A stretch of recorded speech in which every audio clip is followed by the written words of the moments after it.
Colorectal cancer is the second leading cause of cancer death in the United States, among men and women combined.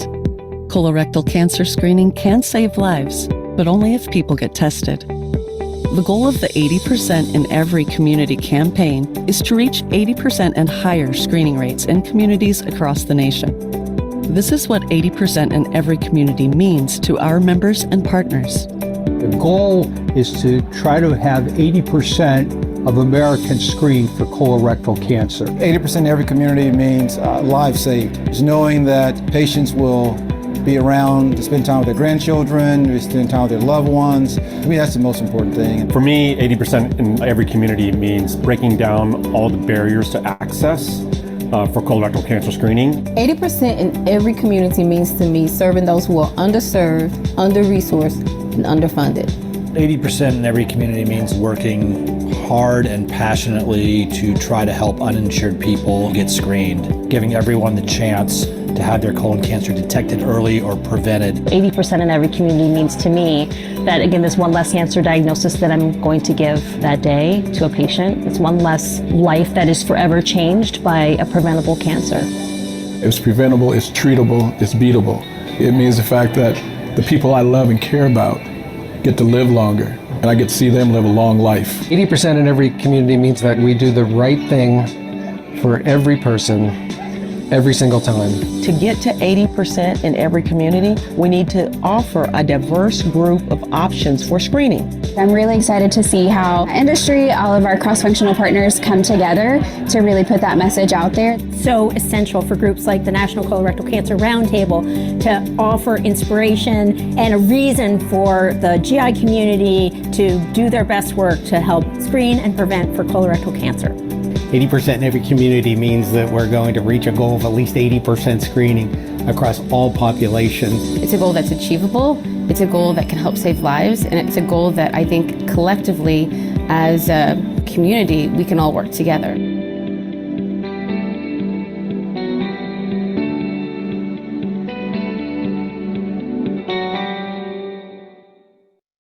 Hi, everyone. I'm Desiree Behringer-Carton with your American Cancer Society, and it is my pleasure to welcome you to today's program.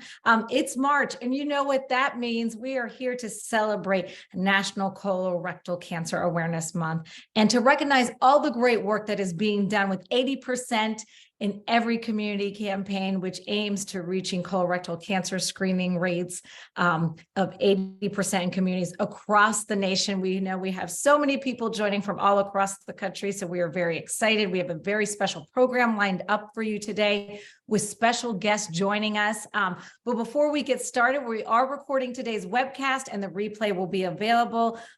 It'll be posted to the NCCRT website within a few days. So we'll have time for your questions. So please submit those questions through the Q&A box throughout the program. So we're excited to see what you guys want to hear from our experts about. And be sure to engage us with us on social media. It's using the hashtag 80 in every community about the exciting work you're doing this March and throughout the year. And throughout the program, check out the chat because we'll be putting some really great links in there with some fantastic information. So to kick us off, without further ado, it's my pleasure to welcome Dr. Steven Itzkowitz, a GI leader at Mount Sinai in New York and chair of the National Colorectal Cancer Roundtable.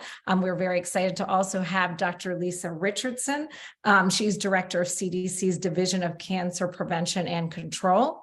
And we're also excited to have Dr. Marcy Fisher-Bourne, managing director of intervention and implementation at the American Cancer Society. It's a fantastic panel, so thank you all for being here with us. Each of you have this awesome perspective what is happening in the colorectal landscape here in the colorectal cancer screening. So we're excited to have you. So thank you.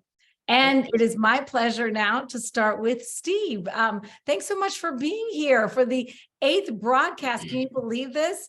And for all your continued efforts in championing this inspirational, campaign. It's so great to see you, and I'm excited to hear everything that is going on. Thank you, Desiree. I'm thrilled to be here and honored to continue to support our progress towards reaching 80% in every community. It's actually the ACS NCCRT's 27th year And looking back, I'm struck by how much we've been able to accomplish in partnership with all of our members. Truly, the successes that we've seen in increasing rates, breaking down policy barriers, and really in coming together and innovating and to pivot when we were faced with challenges. These are all thanks to the power of partnership and collaboration. And our theme today is partnership. I'm excited to showcase what we can accomplish when we work together. Thank you to our viewers for joining and for your dedication and commitment to saving lives by increasing screening. Oh, thank you so much, Steve. And yes, thank you to all of our viewers joining in. Make sure to, like we said, put your questions in the chat in the Q&A box, and make sure to check out all those links that we're going to be putting in there throughout the program. So many great things happening, and we have a wonderful turnout with so many partners joining us today, Steve. I mean, we've reached over a record, I believe it's 520 registrants. People joining us, participants from all over the country. So talk to us about what the landscape for colorectal cancer screening looks like this year. So we've made exceptional progress to getting back on track with our screening following the height of the COVID pandemic.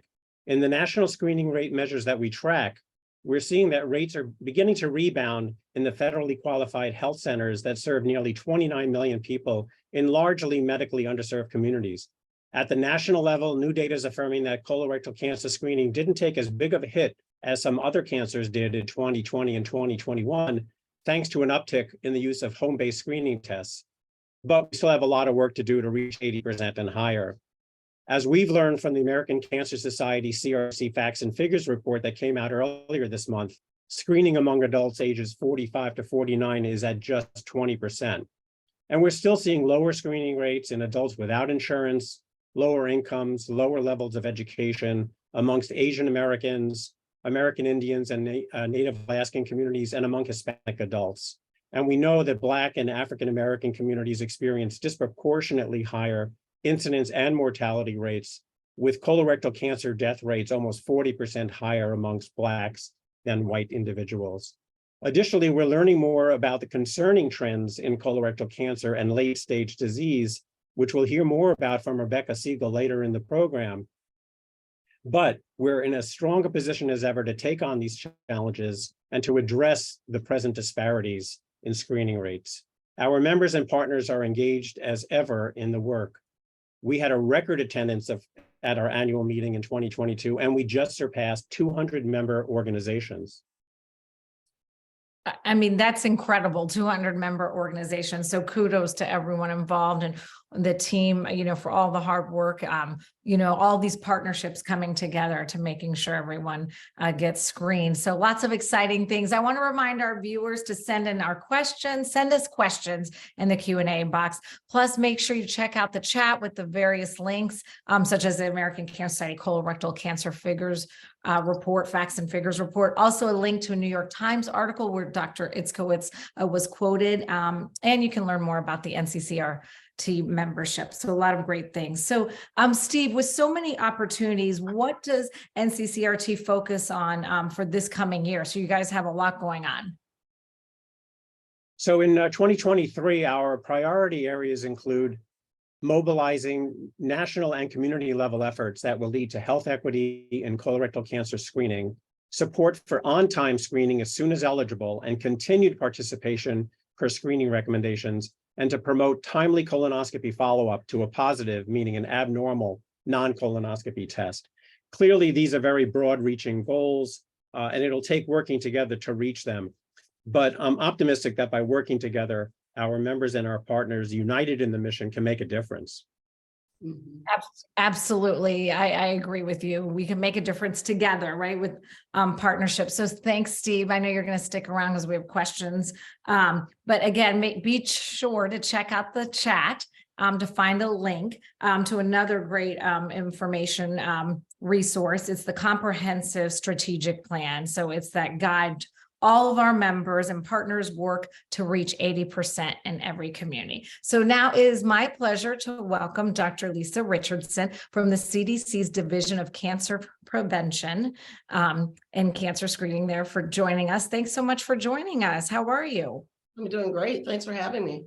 So appreciate you joining us, Lisa. So what's your take on where we are as a nation in our work to increase colorectal cancer screening rates? Well, I just wanted to speak to what Steve just said. You know, we started the roundtable 21 years ago, and CDC is the original partner for the roundtable to get that started. So I think what I'd like to say is what we do at CDC at a national level is multi-level. It's communications, our large Screen for Life campaign, all the partnerships you just mentioned, the roundtable, all the other partners. And at the end of, earlier in the month, March 10th, we had an event at the White House that was sponsored by Fight Colorectal Cancer, where we brought together tons of partners. The most important ones are the PBMs, the ones who manage, prescriptions, as well as insurers, the missing partners, I think, pharmacies. And, what we learned there is that it does take a village to make all this stuff happen. We all have to work together, the partnerships in particular. And on that day, one of our programs was highlighted. The First Lady went to Louisiana to meet with one of the colorectal cancer control programs there, and actually to see what they do and how they improve what goes on in the community. So, we're working hard with everyone, including you all and everybody on the phone. I see we have close to 340 people logged in now to sort of move the agenda forward on colon cancer and making sure everyone gets what they need. I think you guys stole our strategic plan, like 3 or 4 things in there. Everybody gets what they need when they need it. Prevention is the key. So just glad to be here to amplify those messages. Thank you. Oh, we're so happy you're here, Dr. Richardson, from the CDC's Division of Cancer Prevention and Control. So I know you're sticking around. Lots of exciting news. And as we've been talking about, such a demonstration of partnership to have the CDC, ACS, and so many others at the Moonshot event earlier this month, really cool things happening. Dr. Fisher Bourne is joining us, Managing Director of Interventions and Implementation at the American Cancer Society. Would you share with us about other work that the American Cancer Society is doing, leading to increased colorectal cancer screening in addition to the work of the NCCRT? Yes, thanks, Desiree, and good afternoon, everyone. It's an honor to be here. We opened up this webinar with an incredible video from many of you talking about what does it mean, this commitment to 80% in every community. And one of the things it means for the American Cancer Society is to be in partnership side by side with our health systems to move screening rates. So some of you may be on this call. If you are, thank you, but I'll just give you a quick snapshot of our partnerships last year. So my team works through our community impact staff around the country, our ACS staff, who are partners to our health systems to look at where there are gaps in screening and to accelerate them over the course of year-long projects. So last year we worked with 42 health systems crossing 19 states and the District of Columbia. Those projects screened around 90,000 individuals and diagnosed 3,000 cancers. It's really important to note here, and you heard from Steve at the top of the call, where we see some gaps with our federally qualified healthcare centers where we see lags in screening rates. So across the board with our FQHCs and with our hospital partners, we're starting projects at around a 42% screening rate, 42 projects, 42% screening rate. So we're not where we need to be. In addition to the 1 out of 4 patients that were part of the project last year who were uninsured, many are underinsured. We know that those health clinics that are sitting in rural areas have additional challenges. So being part of the process, helping to shepherd the work of improving screening rates is something that we've done for many years, and this is just a snapshot of our projects last year. And because you are in NCCRT, just a shout out to the many resources that we are able to put in our health system partners' hands because of your work. So the updated STEPS guide, I'm a fangirl, so of our staff. Just want to let you know that these resources are being put to use and they're being used on the ground and they really are moving change. So glad to be here. Oh, thank you so much, Marcy, and for showing us all the great snapshot and sharing that info with us. Lisa, could you share a bit about the work the CDC is doing to promote colorectal cancer screening?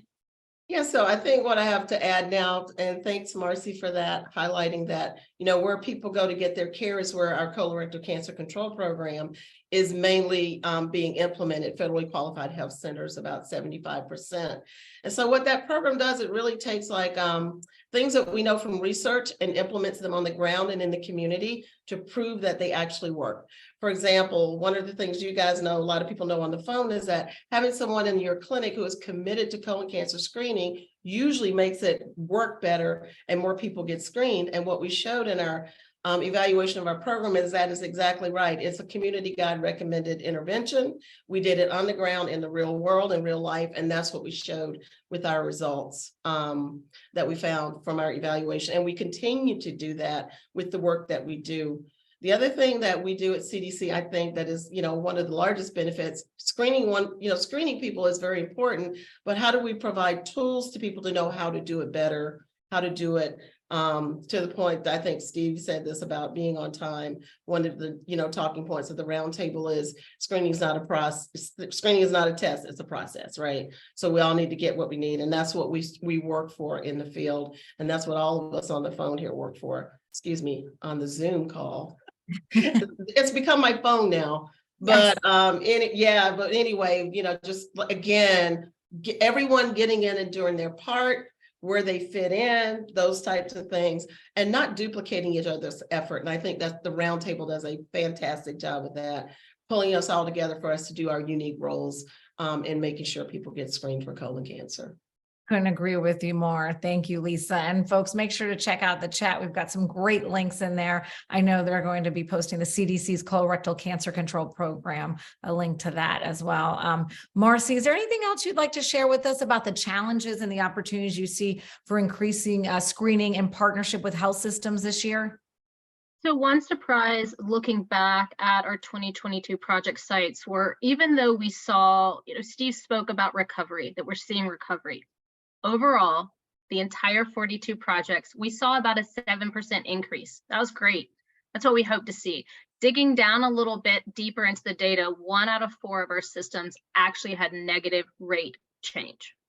That's 1 out of 4. So understanding what are the additional complexities that systems are dealing with now is really important.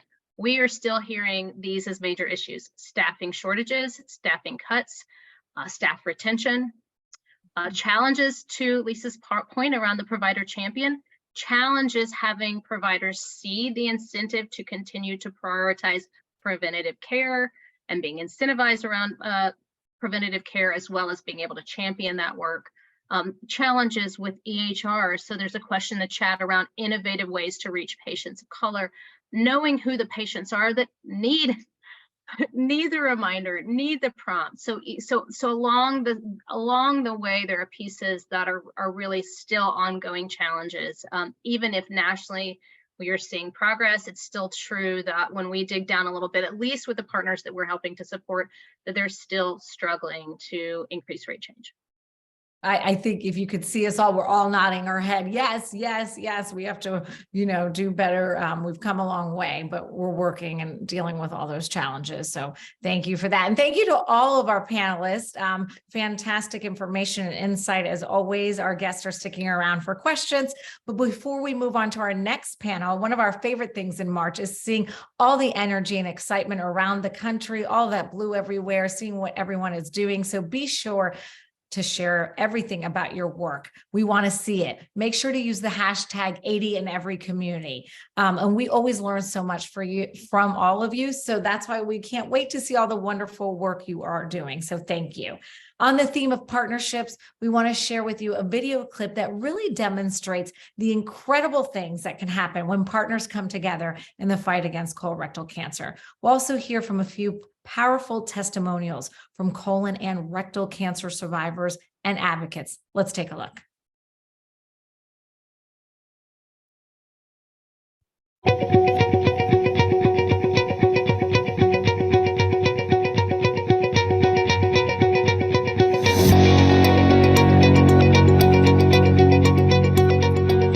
Sylvester, Director of Programs and Partnerships. And I'm Emily Bell, Director of Colorectal Cancer Interventions with the American Cancer Society National Colorectal Cancer Roundtable. and we're here in Washington, D.C. at Fight CRC's United in Blue rally.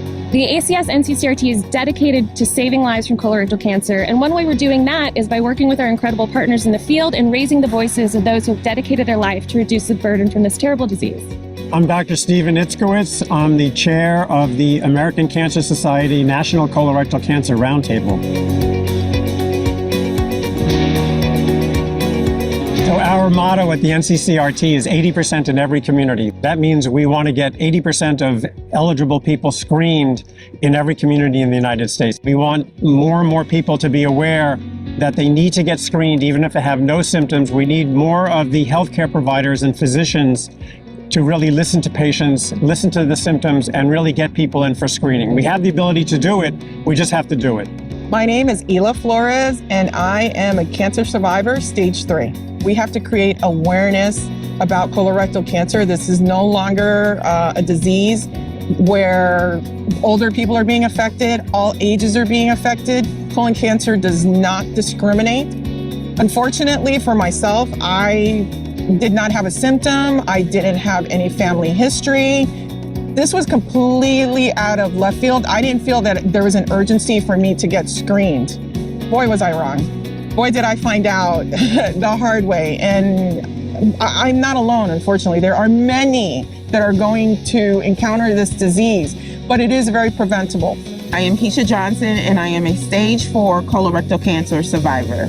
I was diagnosed at the age of 35 with colorectal cancer, already living 16 years with AIDS. So I had a pre-existing illness, and I was shunned and I was dismissed and I was not taken seriously. And for me, that's not okay. So I used my voice to advocate for myself, and I'm gonna use it now that I'm cancer-free, to let people know that your voice matters and we must educate ourselves and get screened for colorectal cancer.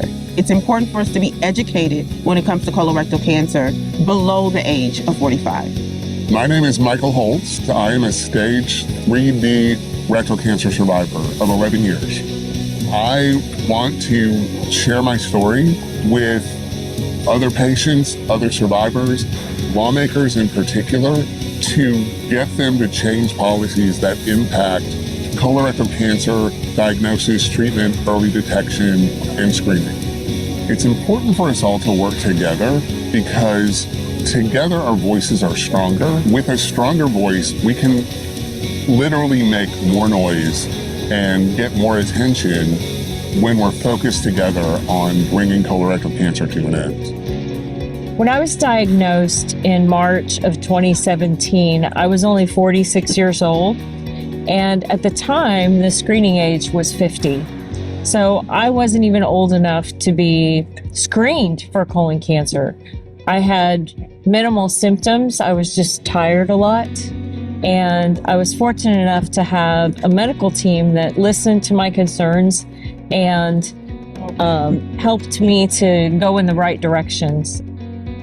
People need to understand that they have to be screened for this disease. There are many methods of screening that can happen, and there need to be follow-ups for those patients. We need to make sure that we all work together to make sure people understand what that process is and what's available to them. My name is Molly McDonnell, and I am Fight Colorectal Cancer's Director of Advocacy. And we are here today at United in Blue, which is a flag installation to raise awareness around colorectal cancer here on the National Mall in Washington, D.C. And in particular, it's raising awareness about the growing number of young people who are being affected by colorectal cancer. NCCRT does such a great job of bringing together so many different stakeholders in the colorectal cancer community. Just like any type of advocacy, you know, we can't do it alone, and we need to be able to work together. And so it's been great to be able to be involved in that strategic priority team and move important policy issues forward on behalf of the Roundtable. So my name is Erin Peterson. I am the Senior Director of Mission and Partnerships for the Colon Cancer Coalition. At the Colon Cancer Coalition, we truly appreciate working with our partners in the advocacy space, whether it's Fight Colorectal Cancer and Advocacy, the NCCRT around screening, or other partners around patient support and educational efforts. We truly are stronger together when we work together. What an incredible event to get to be a part of today. It's such a testament to the power of partnerships. Working together, we can truly reach 80% in every community. It's important for organizations to come together in our fight against colon cancer because nobody can do it alone. And each component of the colon cancer continuum has something to offer, something unique and a certain strength, whether it be advocacy groups, survivors, physicians, policymakers. We all have to work together to get this done. Everyone deserves to live a life free of colon cancer.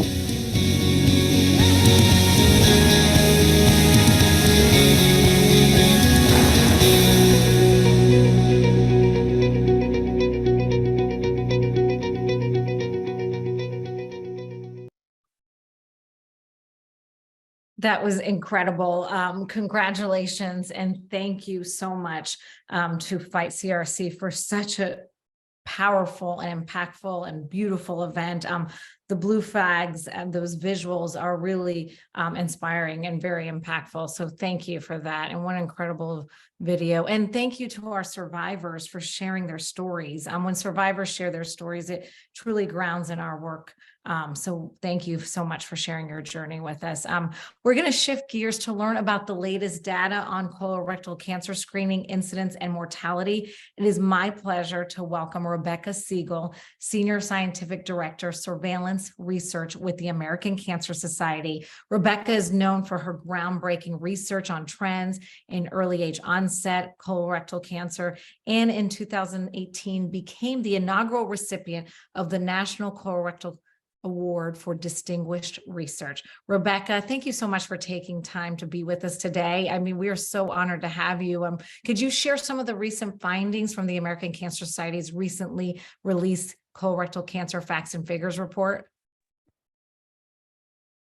Yes, hi, Desiree. Thank you so much for the introduction, and I'm honored to be here today. And I'm still stunned by that video. I mean, it was just so inspiring. And as you said, I love hearing from all of the survivors, and it just makes all of the work that we do so worthwhile. So anyway, happy to be here and to talk about findings from the new colorectal cancer statistics article that we published on March 1st. So we have a lot to cover. I'll get started. As most of you know, colorectal cancer is the second leading cause of cancer death in the US, despite many opportunities for reducing the burden through prevention and early detection. So every 3 years, we update colorectal cancer occurrence information in the US in our Cancer Facts and Figures and Colorectal Cancer Statistics publication. The statistics in these reports are based on high-quality population-based surveillance data from the National Cancer Institute, the CDC, and the North American Association of Central Cancer Registries. And you can find detailed information on data sources and methodologies in each of the reports. In 2023, we're expecting about 153,000 new cases of colorectal cancer in the US and more than 52,000 deaths. And although most of these cases will be in people 65 and older, about 56%, still almost 20,000 new cases will be diagnosed in people in their 40s and younger. And this is the equivalent of more than 50 new diagnoses each day. Overall, there's still progress in terms of reducing colorectal cancer incidence and mortality, although declines have slowed from 3 to 4% per year annually to 1% per year for incidence and 2% per year for mortality over the past decade. These declines reflect reductions in smoking and increased use of anti-inflammatory drugs, as well as, of course, the uptake of screening, especially in more recent years. However, if we look under the hood, there are quite a few concerning trends that we found this year. As I think everyone here is aware, the overall trends mask increasing incidence in younger adults. Over the past decade, incidence rates have declined by almost 3% per year in people 55 and older, but this coincides with an increase of 2% per year in people in their early 50s and younger. And as a result, in 2019, 1 in 5 people who are newly diagnosed will be under 55 years of age. And this is up from 1 in 10 in just 1995. If we look at incidence trends broken out by both age and stage at diagnosis, another concerning trend emerges. In people younger than 65, shown in the left and middle panels, incidence rates of regional stage disease have been increasing by 2 to 3% per year, and incidence rates of distant stage disease have been increasing by 3% per year in people under 50 and 0.5% per year in people 50 to 64. And even in people 65 and older, rates of regional and distant stage disease have stabilized since 2015 after rapid declines in previous decades. We can't look at these trends by age-ACC staging, which is more commonly used among clinicians, and that's because of classification changes over time. But I can tell you that in 2019, the most common diagnosis was for stage 3 disease. And this is pretty surprising given our effective tools for prevention and early detection through screening. This slide shows changes in the stage distribution of colorectal cancer, colonoscopy prevalence in people 50 and older along the top for reference. The proportion of localized stage cancers increased from 33% in 1995 to 41% in 2005, but has since dropped to 32%, below pre-screening levels. And so as a result, now we have 3 in 5 new diagnoses are advanced disease, meaning either regional or distant stage. And the number is actually much larger than that because unstaged cancers, which are at about 8% right now, are all regional or distant stage. And we know this because of survival rates. There's also a shift in tumor location. This slide again shows incidence trends by age and by anatomic subsite. Cancers in the distal colon and rectum have long been causing the increase in people under 50. But over the past decade, rates of these cancers, rectal and distal colon cancers, have increased in people 50 to 64. And even in the oldest adults, the rate of rectal cancer has surpassed that for distal colon cancer to become the second most common.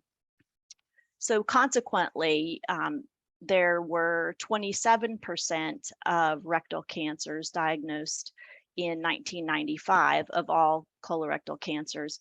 And in 2019, that number was up to 31%. And this is surprising because screening is most effective for removing those tumors in the distal colon and rectum.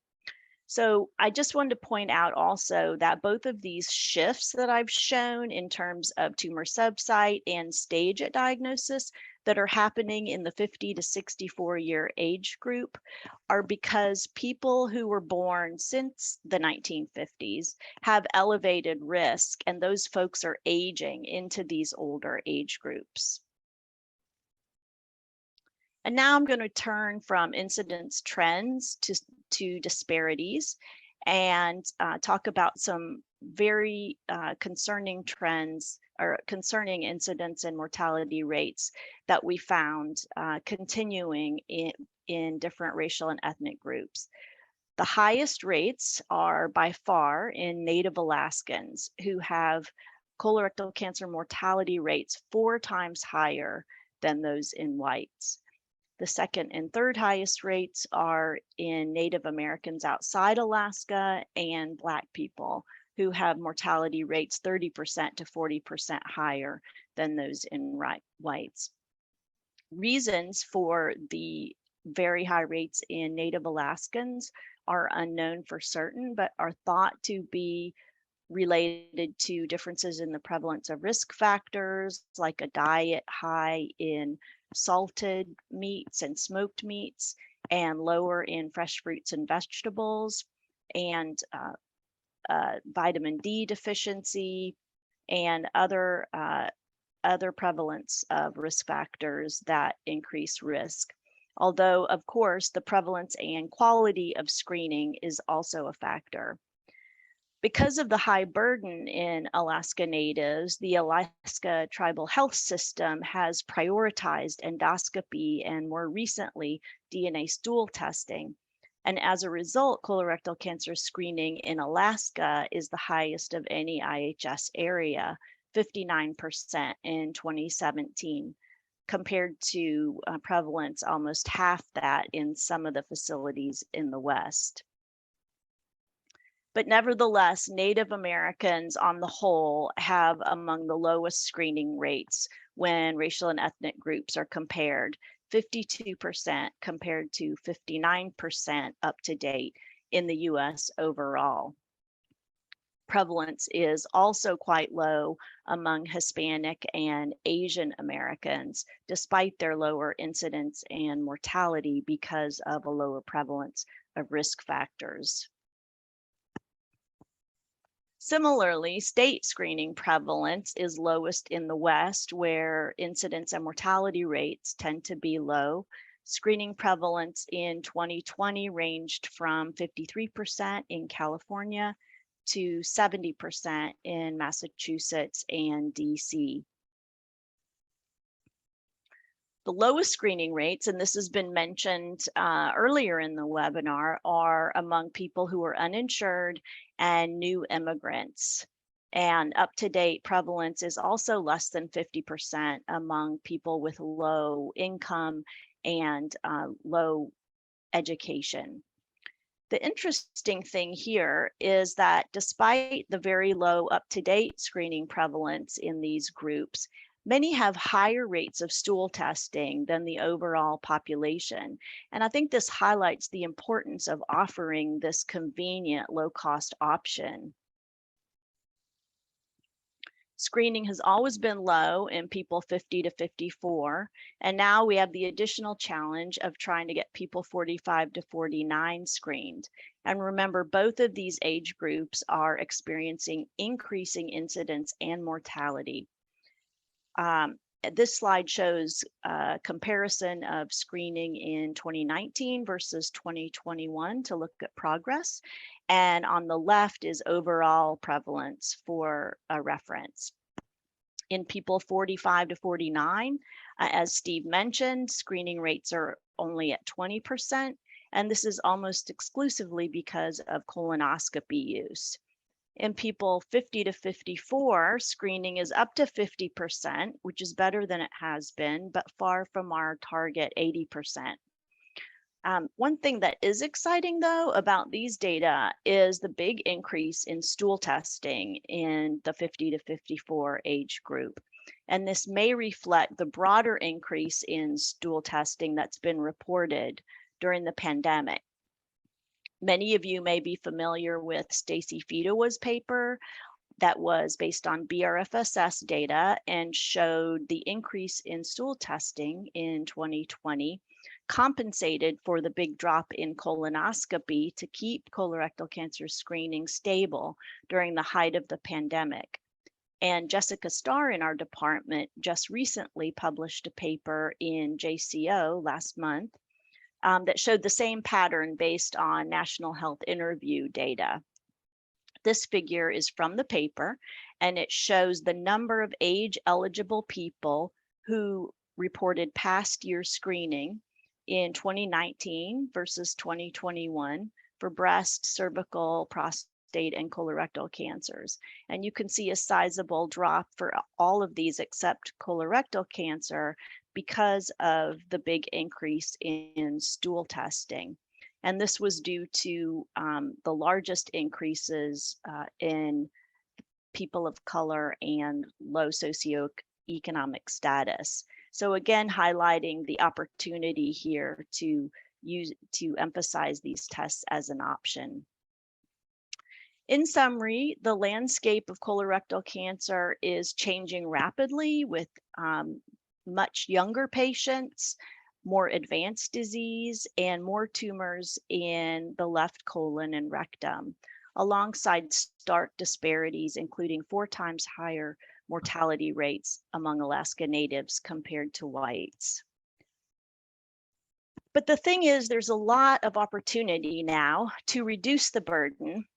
We have the research imperative to find out what's causing increasing incidence. But in the meantime, we can focus on encouraging healthy behaviors to reduce risk, screening at 45 at the absolute latest and earlier for people who have a family history or other factors that increase risk, and also increasing awareness about increasing incidence, as well as the shifting patterns in the colorectal cancer patient population, and increasing awareness, especially among providers, about differences in the symptoms that are presented with young patients. For example, I didn't have time to go into this in the presentation, but 41% of people under 50 present with rectal bleeding versus only 26% of people over 50. So being aware of some of these differences that we do cover in the publications, and trying to reduce the delays in diagnosis that are so common in younger patients. And then also reducing stigma from the disease. And a lot of the advocacy groups are doing a great job with this. So I'd like to thank cancer registrars and vital statistics staff who make all of this work possible, and also my collaborators on this project. And thank you so much. Thank you so much we so much appreciate that, Rebecca. So much great information there to pack in and you breaking it down for us. So we really appreciate it. So thank you. We learn so much from you all the time. So make sure to check out the chat so you can see the link to view the colorectal cancer facts and figures report. So thank you so much. So earlier this month, we were very excited that the National Colorectal Cancer Roundtable announced its 2023 slate of 80% in every community National Achievement Award honorees. The awards program is in its 8th year and it's quite competitive. The honorees represent a diverse group of organizations, including community health centers, health systems, state-based screening programs, and others. So joining us to recognize our honorees is Dr. Robert Smith, Senior Vice President of Cancer Screening at the American Cancer Society and co-chair of the NCCRT. Hi there, Bob. Will you do us the honors of announcing this year's honorees? Thank you, Desiree. I'm happy to do that. So as Desiree mentioned, we get a lot of excellent applications, and it really is a challenge to boil these down to the best of the best. These are categories that awardees in each category, and our first awardee is in the state-based screening program winner is the Colorado Cancer Screening Program. They partnered with clinic systems to use evidence-based approaches to reduce disparities. They navigated patients into greater than 36,800 colonoscopies since 2006, and also emphasized stool-based testing, which we know is absolutely essential because not everybody wants a colonoscopy, but they may not be willing to argue with their doctor about their recommendation. Let's go to the next winner. Integra Health is our community health center winner. What they did is they looked at this drop in colonoscopy during the pandemic, and they decided to partner with the CDC program, the North Carolina Partnership to Increase Colorectal Cancer Screening. They also participated in the ACS's Tri-State Quality Improvement Learning Collaborative, got the cost of colonoscopy down, and within a year, all the practices had significantly increased their colonoscopy screening rates. Colonoscopy stands out. I mean, screening for colorectal cancer stands out during the pandemic as being the one cancer screening test for which we did not lose any ground. And that's because the drop in colonoscopy was matched by an increase in stool testing. Next slide. Next winner, actually. Okay, in the State Primary Care Association winner, Ohio Association of Community Health Centers, this is really quite remarkable because across the state, 57 community health centers representing 1 million Ohio adults across 48 sites in 75 of the 88 counties. Huge. Since 2016, 25 of the community health centers have implemented FluFit. FluFit actually began as a program supported by the American Cancer Society. Michael Potter out in California thought, what a good idea. People come in for their flu shot, we'll offer them a stool test. It has been implemented widely across the United States, and they increased their performance for participating community health centers from 32% to 40% in 2021. Let's look at our next winner. In the category of hospital health system winners, Virginia Mason Franciscan Health, they set a goal to increase colorectal cancer screening to 70% and higher among patients in Western Washington. It was quite an organized approach of sort of systemization. They participated also as an ACS hospital systems capacity building community of practice site. And the screening among 85,000 patients eligible increased from 58% in February to 69% in November of 2022. Really amazing. Our last winner. And our last winner is our Grand Prize winner for innovative partnerships. It's the Community Healthcare Centers and Dell Medical School at the University of Texas, Austin. They worked in partnership with two organizations to implement a multi-year, multifaceted intervention. This is a teaser. You're going to hear about this in our next panel discussion. It's going to be led by Michael Pignoni, who is a long-standing and accomplished practitioner and leader in colorectal cancer interventions. So thank you for the opportunity to celebrate these honorees. We're looking forward to showcasing you at the 2023 annual meeting, and I'll pass the baton back to you. Thank you so much, Bob, and congrats to all the honorees. And we're thrilled to have three people live with us today to represent this year's Grand Prize honoree. Community Care Health Centers and Dell Medical School at the University of Texas at Austin. So it's my pleasure to welcome Dr. Michael Pignoni, Professor Inaugural Chair in the Department of Internal Medicine at Dell Medical School at the University of Texas at Austin. Hazel Herrera, a licensed master social worker and cancer prevention patient navigator at Community Care Health Centers, and Dr. Roxana Cruz, Director of Medical and Clinical Affairs at the Texas Association of Community Health Centers. Congratulations to all. And Dr. Cruz, would you share with us what it means to be a community health center and a bit about the individuals served by health centers in Texas? Thank you. Yes, so community health centers are unique because they're nonprofit, patient-governed organizations providing high-quality, comprehensive primary health care to America's medically underserved communities. And we serve all patients regardless of income or insurance status. So those are the four key pieces for what a federally qualified health center, or just health centers, are called. They're located in areas of high need, patient majority governing board, which is incredibly important, and open to everyone, again, regardless of ability to pay or insurance status. And of course, the comprehensive set of services provided in the team-based care. That's what makes us unique. Regarding our patient population, you just heard about the morbidity and mortality of the patients regarding colorectal cancer. So 20% of our patients are uninsured across the US. That's 1 in 5. Here in Texas, it's actually 2 in 5 in Texas are uninsured, or of the patients that we see. Also, for the patient population that we see across the US, 1 in 3 are living in poverty for our patient population. And then in Texas, it's actually 2 out of 3. So it's really important to recognize that the patients that are seen in our health centers, we are actually their safety net. And because 90% are considered low income, then we are able to provide services to them, which makes a perfect combination and a really critical partnership with UT, Dell, and other organizations, and American Cancer Society as well, to partner with them to screen for cancer, particularly colorectal cancer. So that is who we are and whom we see.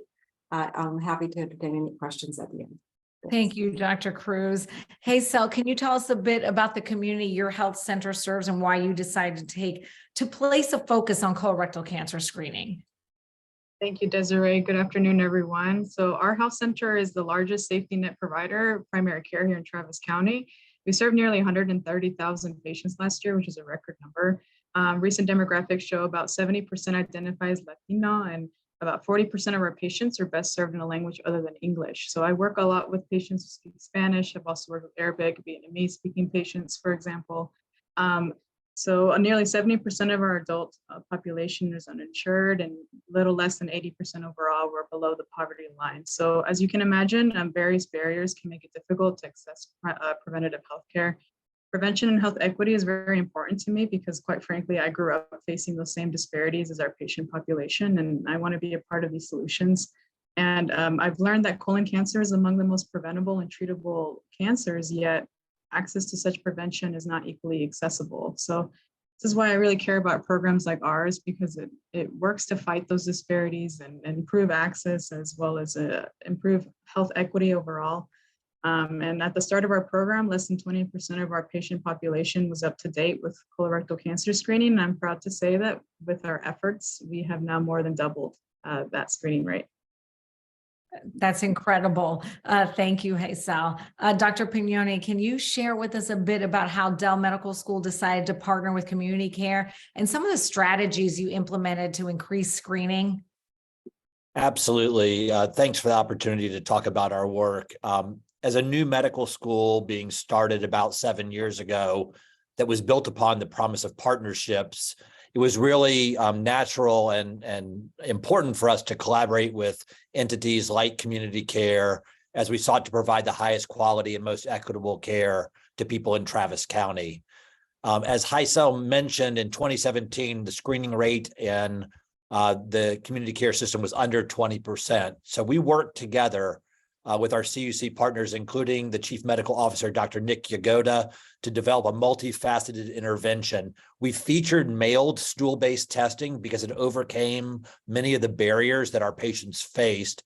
And then, as Haysel mentioned, provided bilingual, bicultural navigation to ensure that the patients who had positive stool tests were appropriately followed up with timely and high-quality colonoscopies delivered by our own DelMed gastroenterologist working in our partner health system, the Ascension system. Our work is really a culmination of a number of partnerships, but it would not have been possible without the funding from the Cancer Prevention and Research Institute of Texas, or CPRIT. That's an organization that brings funding to the work that we do and allowed us to offer free or low-cost services. And I think this is really a great example of how a partnership can come together in an area to meet needs and overcome barriers. Thank you so much for that. Such incredible work. Can you tell us, Haysel, a little bit about the role of the navigators in the screening process? I know that's so important. Yes, so navigators really work with patients to bridge the gaps, to face the barriers together. So collaborating, empowering, as well as finding solutions with the patient to face the barriers. So one, lack of transportation tends to be a very common barrier, and trying to find resources and connect them to where they need to be. The position that I'm in and as a navigator allows me to advocate on behalf of patients and collaborate with their PCP, GI care team, hospital system. It's a lot of moving pieces, so it can be very complicated. So it can really, as a navigator, it can help make all that sort of access to care in a much more easy and accessible way. I'm their insight person, a personal touch to care, their direct person. So being highly accessible, it allows me to be able to hear them, encourage, connect them to where they need to go, and even hold them accountable. So that navigator-patient relationship can really positively impact the screening process. Oh, so true. It could totally positively impact it. Thank you for that. Dr. Pignoni, what results have you seen since the two organizations started the partnership back in 2017? Yes, thank you. As you can see from the slide here, we have mailed over 59,000 screening packets to patients in community care that are in the age-eligible range for colorectal cancer screening, and received over 14,000 completed tests. This response rate of 24% is about what is usually expected in a mailed FIT program and has resulted in about 729 positive results, or about a 5% positivity rate. And then, as we mentioned earlier, we've been able to complete colonoscopies on over 75% of the people with positive tests, which is really important to having a high quality program. Our median time to colonoscopy is 69 days, which is good. We continue to try to improve on that performance, and it's the work of people like Heisel working directly with our patients makes such a big difference in our ability to get people through to colonoscopy safely and effectively. We've detected 16 cancers, about 70% of which are early stage, and removed over 195 adenomas. And hopefully by removing those adenomas, prevented future cancers from occurring. So I'm very proud of the results that we've obtained and very much looking forward to helping spread our model beyond Central Texas to the rest of the state. I mean, it's just phenomenal. You should be proud. Just kudos to all the fantastic work. There's a link in the chat to learn more about all these results in this Journal of General Internal Medicine publication. Dr. Cruz, what do you think other health centers in Texas and in other parts of the country can learn from this work? So much, right? I think absolutely. I think that it's working with your partners, recognizing what works best for your patients, knowing your patient population, obviously, and then really connecting with your patients for screening. So it's really colorectal cancer screening is not one conversation, it's many. As somebody here said, this is a process because it's the beginning of how to reduce colorectal cancer rates overall. Oh, fantastic. Thank you so much, Dr. Cruz. Bob, what do you think NCCRT members and partners on all this call can learn from all this work? But we have always, I'm trying to get my video back. Here you go. We have always emphasized that one of the advantages of a roundtable is that programs can learn from each other. Everybody doesn't need to start from scratch. I mean, these awards, in fact, are to provide inspiration and guidance to other programs where they can go home and say, this seemed to work very well for them. Let's try it. Yeah. It's just amazing. So thank you. I know we're running short on time, but I know there's the NCCRT recently published an updated step-by-step guide for health centers on increasing colorectal cancer screening rates. The link is in the chat. So we'll just, you can see all that amazing information. So thank you. We're going to get to some questions really quickly. I know we want to get to Rebecca. Do racial and ethnic disparities persist among early onset? Sorry about that. So yes, interestingly, because the increase has been primarily among whites, and there hasn't been as much of an increase in incidence among the Black population under 50, rates in white people are now comparable to those in Black people. But the steepest increase, again, is in Alaska Natives. And so that population is very concerning from every dimension in terms of their disparities and the trends there, which are not subsiding. Okay, thank you so much. I mean, we have run out of time. We wanted to get to all your questions, and you guys sent so many fantastic questions. We're going to try to get responses and share by email. But Steve, really quick closing thoughts. What an inspiring program. I mean, no better way to energize us during National Colorectal Cancer Awareness Month. Any final thoughts? Yeah, I just want to thank all of our guest speakers, the awardees, Fight CRC for the great work that they do and for inviting us to the rally at Washington last week. There's so many other people in the country that are working to get us to 80%. And we also want to be affirmed by the President's Cancer Panel in 2020, their report talking about the strengths of roundtables. And now, last but not least, I'm excited to share a very special announcement. And I'm pleased to share that after over a decade, the ACS NCCRT has a new logo, which we wanted to share with you. You're the first to see it. I can't wait.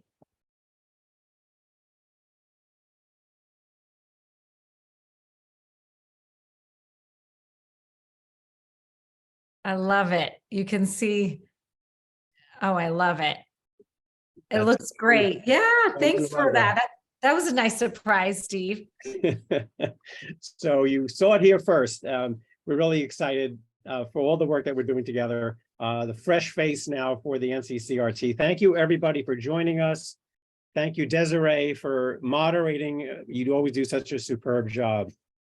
Oh, thank you, Steve, and to all of our panelists and our guests and all the viewers watching. Thank you. We love the new logo. Thank you, everyone, for joining our program today. We've learned so much from everyone. Thank you for watching us and helping us reach 80% in every community. Please be sure to follow the link in the chat to take a brief survey to evaluate our program today. We'll follow up with this link by email, and the program recording will be posted to the NCCRT website within the next couple of days.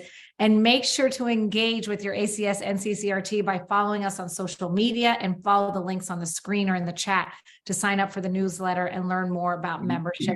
Thank you, everyone. Have a great day. It was a pleasure being with all of you. Bye-bye.